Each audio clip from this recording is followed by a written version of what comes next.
Durante muito tempo da minha vida, eu não pensei que eu fosse pai. Na verdade, eu não pensava muito sobre o assunto. Esse assunto vinha na minha vida quando minha mãe, familiares perguntavam. Por algum motivo, eu comecei a sonhar muito com o meu pai, a partir dos 33 anos, todos os dias. Então, eu pegava o celular, tentava procurar uma foto para lembrar do rosto do meu pai. Eu comecei a achar aquilo um pouco estranho. Meu pai morreu quando eu tinha 16 anos. E naquela época eu já vivia um pouco mais sem ele do que eu vivi com ele. E eu comecei a tentar lembrar de experiências passadas que eu tive com ele. Mas algo estranho estava acontecendo porque eu só tinha flashes de memória. Eu não conseguia lembrar de uma experiência concreta com ele e isso começou a me incomodar um pouco. Cheguei até em médicos para entender se podia ser alguma coisa no cérebro, alguma questão. Não tive nada, mas aquilo ainda me incomodava um pouco. Então eu resolvi fazer uma coisa inusitada, uma coisa que eu fazia todos os dias. Eu resolvi calcular o homem-hora efetivo que eu passei com meu pai. Parecia estranho no primeiro momento, mas eu acho que eu teria alguma resposta se eu conseguisse fazer isso. Então eu comecei a imaginar o dia, ele era funcionário público, ele passava o dia fora, voltava, ficava um pouco comigo. 1 hora por dia, 1 hora e meia, 2, semanas, meses. Aí eu cheguei num número. Esse número foi 12.000. Eu olhei, é um número relativamente grande. Quanto isso equivale em meses? Em anos? Eu cheguei no segundo número, 3 anos e meio. Foi o tempo que efetivamente eu passei com meu pai. Eu entendi o que tinha acontecido ali, o que estava acontecendo naquele momento. Mas eu entendi algo mais importante. Eu não tinha medo de ser pai. Quando as pessoas me perguntavam, eu sempre falava, é o trabalho, a carreira, não tenho tempo. Mas comigo mesmo eu pensava, e se eu não gostar do meu filho? É uma pergunta estranha, um pai faria, mas eu não tinha filhos, eu podia não gostar dele, e o que eu ia fazer? Então, eu entendi que, na verdade, o problema ali não era o futuro, era uma ausência de passado. Eu não tinha experiência nenhuma sobre paternidade, sobre pai, sobre relação, então eu não pensava sobre o assunto. Eu me dei por satisfeito e, enfim, a vida que segue. A carreira começou a andar, eu já tinha minha empresa, e eu fui convidado para um show no Rio de Janeiro, um show fechado, de um artista famoso, que a gente estava desenvolvendo um projeto grande, eu estava feliz de estar ali. O ambiente do show era interessante porque eram mesas coletivas, então você provavelmente ia conhecer alguém interessante ali. E eu estava eufórico, fui com a minha sócia. Sentei na mesa, cheguei cedo, comecei a conversar com ela, e um pai com um adolescente sentou do meu lado. Eu virei para o lado, olhei para o pai, acenei a cabeça e olhei o rosto do filho, acenei a cabeça e virei. Eu nunca mais virei de volta, durante todo o show. Aconteceu algo comigo que eu me envergonho um pouco, mas foi um pouco estranho porque eu não estava incomodado com aquele menino. Eu estava incomodado com a minha sensação, com a minha falta de informação, com a minha falta de repertório sobre o que eu tinha visto. E, naquele momento, a única coisa que eu consegui fazer foi congelar. E eu não consegui mais prestar atenção no show, interagir, levantar. Eu esperei acabar. E acabou. Eu fui para casa. Aquele momento se silenciou no meu cérebro desligou daquela situação. E, anos depois, a minha esposa Carolina descobriu que estava grávida. E, nos primeiros meses de gravidez, foi detectado uma questão no meu filho, uma questão cardíaca. Ele era cardiopata, já nos 2 meses. A gente se preparou muito para o nascimento dele. A gente tinha recursos, plano de saúde, então estava tudo preparado para o nascimento dele. Ele era compatível com a vida, então ele podia sair dali para uma UTI, ir para uma sala de cirurgia direto, mas a gente estava preparado. Os médicos também. Fizemos vários exames para ver se tinha alguma outra questão, não tinha nada, era só isso. Só isso. Foi nessa época que eu fiz essa tatuagem. Um coração orgânico com uma cicatriz de operação. E no Rio de Janeiro tem uma particularidade. Nos hospitais, Eu acho estranho ainda, mas os pais ficam dentro da sala de parto com câmeras na mão para ver o nascimento dos filhos. É meio que um batismo, né? E eu estava lá com uma câmera, esperando o momento do meu filho nascer. Sabia que não ia ter muitas chances de tirar fotos, porque dependendo como ele saísse dali, ele ia para uma sala de cirurgia, mas eu me preparei, apontei para a barriga, e aí ele saiu, o rosto virado para mim, eu tirei aquela foto. Depois daquela foto, eu não consegui mais tirar outra foto. Eu fiquei olhando para o visor da câmera e eu congelei, de novo. E aí eu entendi naquele momento que eu não conhecia nada sobre o meu filho. Aquele rosto eu já tinha visto alguns anos atrás. O Gael, ele nasceu com trissomia do 21 e mais tarde com diagnóstico de autismo. Então eram 3 questões diferentes, complexas, e naquele momento eu entendi que eu nunca mais ia ser espectador da diferença. Nunca mais. E aí eu comecei a estudar, comecei a ler livros, procurar especialistas. Eu fiz de tudo. Eu procurava em todos os lugares informações sobre o meu filho. Mas foi numa situação que as coisas começaram a mudar um pouco. Foi uma das poucas vezes em que eu fui numa consulta médica com o Gael sem a minha esposa, Carolina. E aí eu aproveitava para perguntar tudo, né? Ele tinha um especialista ali na minha frente, ele podia saber mais que eu.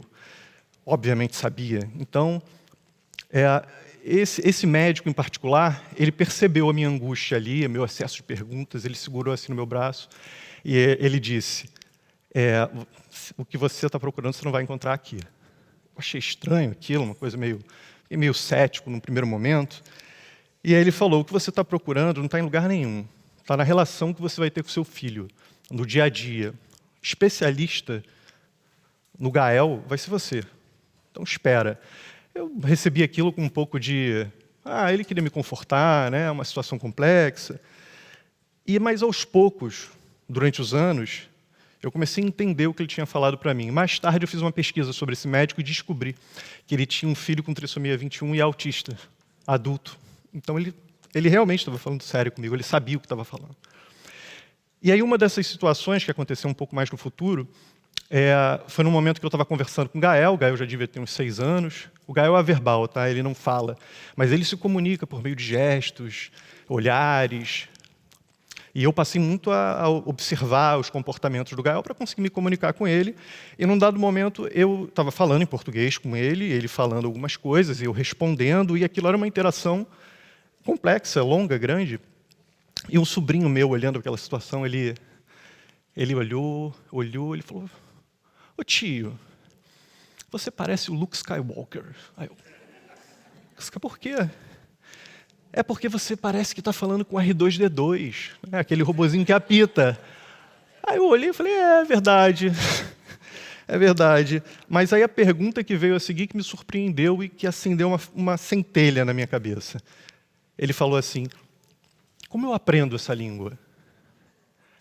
Aí eu fiquei pensando, ele não perguntou se o Gael ia falar, quando o Gael ia falar, se tinha alguma questão. Ele não esperou por algo que talvez não acontecesse. Ele queria aprender. Ele tinha uma intenção diferente, porque ele era o primo dele, ele queria interagir, ele adora o Gael. Uma outra história, que acontece todos os dias, é no meu caminho para a escola. Eu tenho uma outra filha, a Eva, de 5 anos. Enquanto eu tenho que pegar as mãos do Gael e dar a volta na montanha durante dias, a Eva pergunta se a gente consegue voar por cima dela. Então, é uma situação diferente, energias diferentes, em momentos diferentes, e às vezes tem um pouquinho de fagulhas quando está todo mundo junto. Mas esse momento no carro ele demora 30 minutos, todos os dias. Levo eles para a escola, os 2. Eu sou uma pessoa que eu gosto de rock da década de 90, às vezes um pouco pesado demais. Escuto sozinho a maioria das vezes, porque todo mundo está em volta reclama um pouco. Mas eu fiz um pequeno teste dentro do carro. Eu coloquei uma música que eu gostava, baixinha. O Gael tem umas questões sensoriais, como volume, essas coisas todas, então ele pode desregular. E a Eva gosta de música, gosta de histórias, gosta de K-pop e isso. E as músicas têm que ter contexto histórico, aventuras. Então eu fiz um teste. Eu liguei uma música que eu gostava e comecei a contar uma história.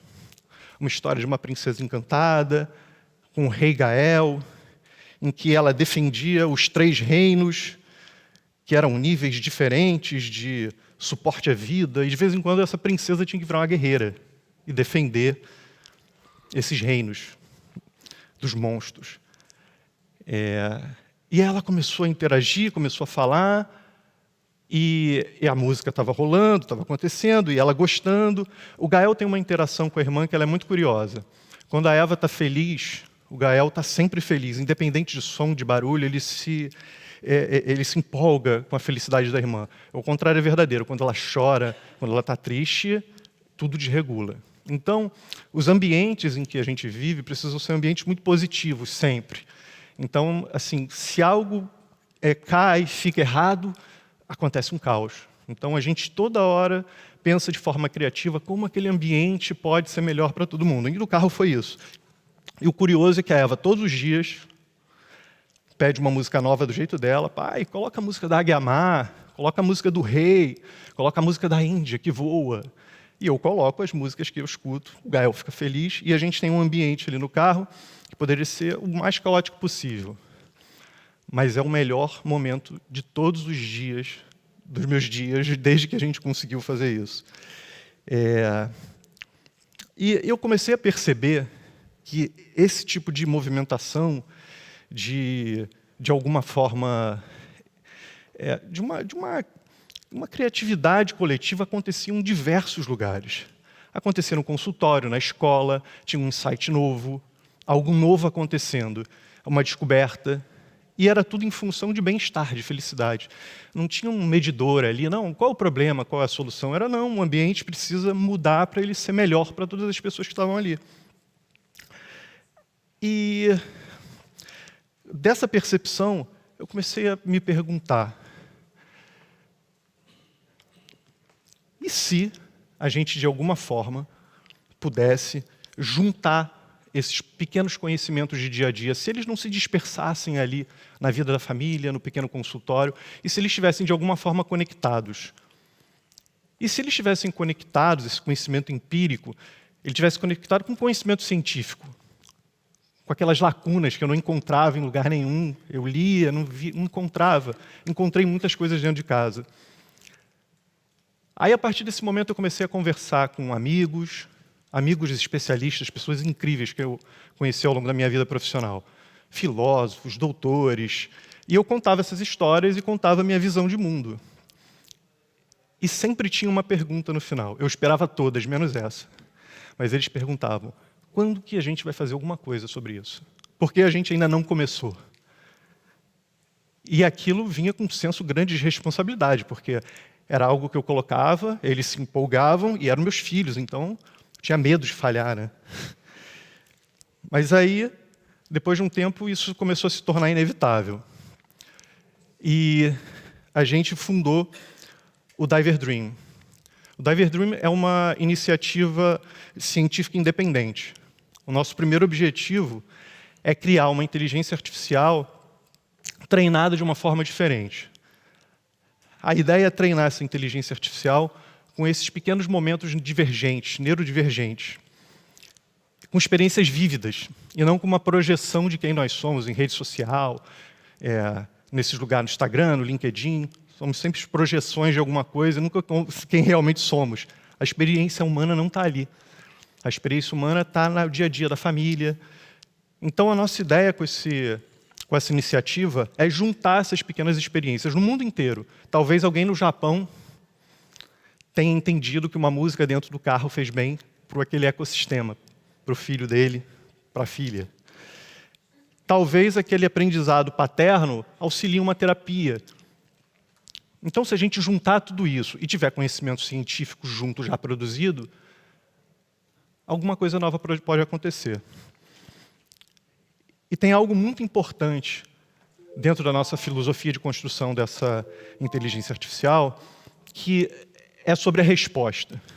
Hoje, a gente está muito acostumado com respostas, com garantias de resposta, na verdade.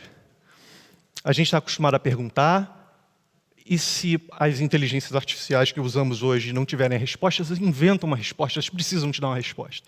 Elas precisam gastar tokens. É a filosofia delas. As respostas estão melhorando, mas é assim que elas funcionam. No Diver Dream, a gente quer fazer de uma forma diferente. A gente só quer dar respostas que tenham base científica e que, de fato, ajudem as pessoas e não coloquem as pessoas em risco. E um outro marco muito importante é a falta de resposta.